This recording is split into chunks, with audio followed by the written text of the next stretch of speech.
जय श्री हरि मित्रों, जय लक्ष्मी नारायण, जय भगवान शालिग्राम, जय माता तुलसी। मित्रों, कार्तिक के इस पावन महीने में जो भी जप तप अनुष्ठान किया जाता है उसका फल अनंत गुना प्राप्त होता है। ऐसे में कार्तिक मास के महात्म्य का श्रवण करना बहुत ही पुण्य का कार्य होता है। श्रीमद् भागवत में ऐसा बताया गया है कि जो व्यक्ति 35 अध्यायों वाले इस श्रृंखला का श्रवण करता है वह परम गति प्राप्त करता है और वैकुंठ लोक में निवास करता है।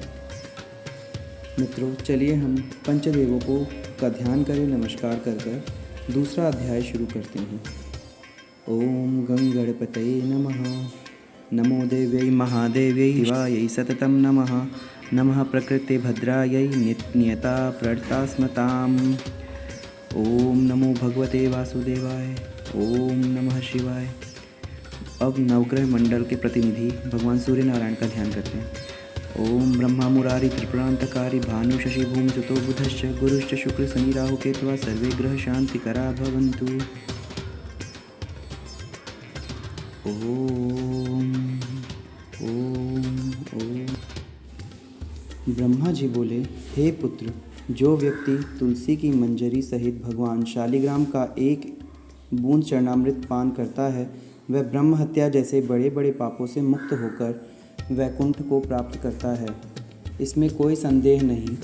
जो भगवान शालिग्राम की प्रतिमा के आगे अपने पितरों का श्राद्ध करता है उसके पितरों की तत्काल वैकुंठ प्राप्त हो जाता है। जो भगवान श्री शालिग्राम की मूर्ति दान करता है उसे समस्त पृथ्वी के दान का फल प्राप्त होता है। जो भगवान शालिग्राम की प्रतिमा को बेचता है वह महान कष्ट भोगता है। इसलिए शालिग्राम जी की मूर्ति को बेचना नहीं चाहिए। श्री विष्णु भगवान का पूजन शंख के जल से करना चाहिए। श्री महादेव जी का पूजन बिल्वपत्रों से करना चाहिए। सूर्य नारायण का पूजन तुलसी पत्र और गुड़हल, अड़हुल या दोंदिल जिसे बोला जाता है उन पुष्पों से करना चाहिए। गणेश जी का पूजन धतूरे के फूलों से, भगवान विष्णु का पूजन कमल के पुष्पों से तथा श्री महालक्ष्मी जी का पूजन मालती अथवा चंपा के फूलों से करके प्राणी परम पद को प्राप्त करता है। परंतु जो भगवान को परम प्रिय तुलसी से भगवान शालिग्राम की पूजा करता है उसकी महिमा का वर्णन कोई भी नहीं कर सकता। इस प्रकार पूजा करने वाला भक्त जन्म और मरण के अपार कष्ट से मुक्त हो जाता है। जिसकी मृत्यु तुलसी माला धारण किए हुए होती है वह जीव बिना किसी रोक टोक के सीधा वैकुंठ धाम को जाता है। जो तुलसी की छाया में अपने पितरों का श्राद्ध करता है उसके पितरों की अक्षय तृप्ति होती है।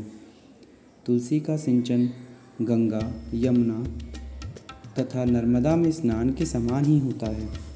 जो व्यक्ति तुलसी को जल देता है वे तीर्थों में स्नान करने के बराबर ही माना जाता है। तुलसी का वृक्ष उगाने और सींचने से तथा नित्य स्पर्श करने से मनुष्य के मनसा, वाचा और कर्मणा तीनों प्रकार के पाप नष्ट हो जाते हैं। कार्तिक मास में व्रत करने वाला तुलसी जी का शांत चित्त रूप से पूजन, प्रदक्षिणा और नमस्कार करके हाथ जोड़कर प्रार्थना करे, हे हरि की परम प्रिया, देवताओं ने तुम्हें बनाया और मुनीश्वरों ने तुम्हारा पूजन किया। मैं भी तुम्हें नतमस्तक नमस्कार करता हूँ। जो प्राणी आंवले के पत्तों और पुष्पों से भगवान का पूजन करता है अथवा आंवले के वृक्ष के नीचे बैठकर भगवान का पूजन करता है उसको स्वर्ण के फलों और फूलों से पूजन करने का पुण्य फल प्राप्त होता है।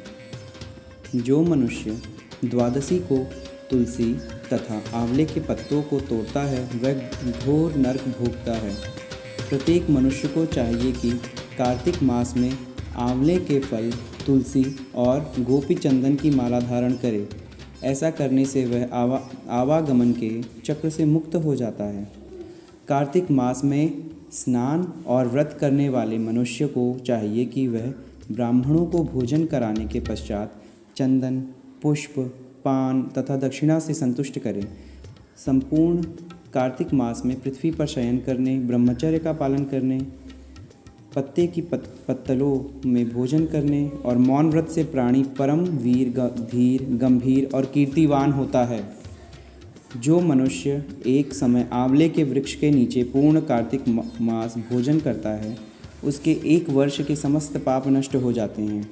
व्रत करने वाले को शहद, कांजी, दाल, तेल, कच्चा भोजन, दूसरे का अन्न तथा कोई भी तामसी तथा बुरे नामों वाले भोजन नहीं करने चाहिए। रविवार को आंवला खाना भी वर्जित है। देव, गौ, वेद तथा दूसरों की निंदा नहीं करनी चाहिए। अंडा, मांस, मछली इत्यादि का सेवन तो क्या ध्यान भी नहीं करना चाहिए। मिट्टी में उत्पन्न हुआ नमक, मसूर, बासी भोजन, तांबे के पात्र में डाला हुआ दूध इत्यादि ये सब मांस के समान ही माने जाते हैं, अतः इन सब का प्रयोग भी नहीं करना चाहिए। केवल स्वयं अपने लिए बनाया गया भोजन ही भी मांस के समान होता है, अतः किसी दूसरे को खिलाने के बाद ही स्वयं भोजन करें।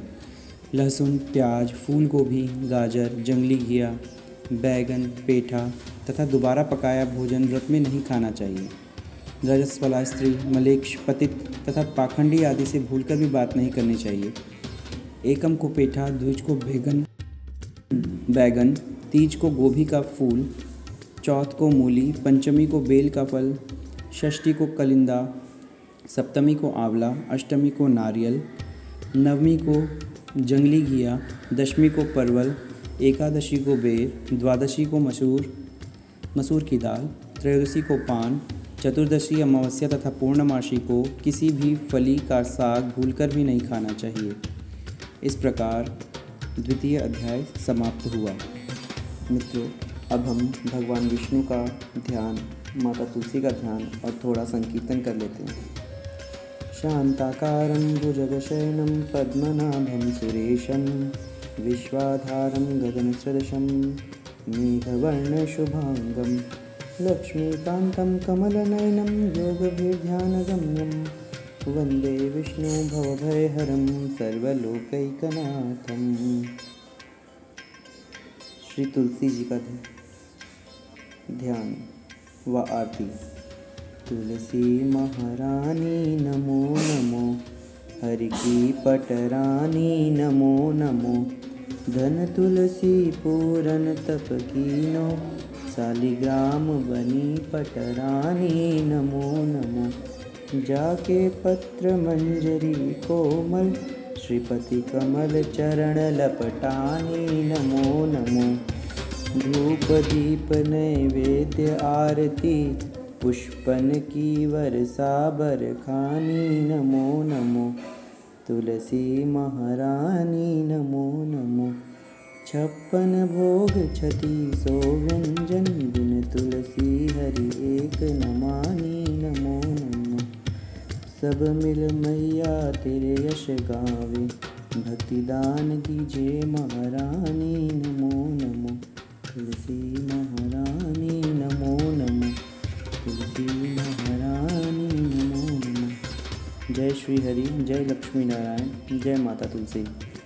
मेरे चैनल को लाइक करें, चैनल को सब्सक्राइब करें, वीडियो को लाइक करें और इस वीडियो को ज़्यादा से ज़्यादा शेयर करें। धन्यवाद।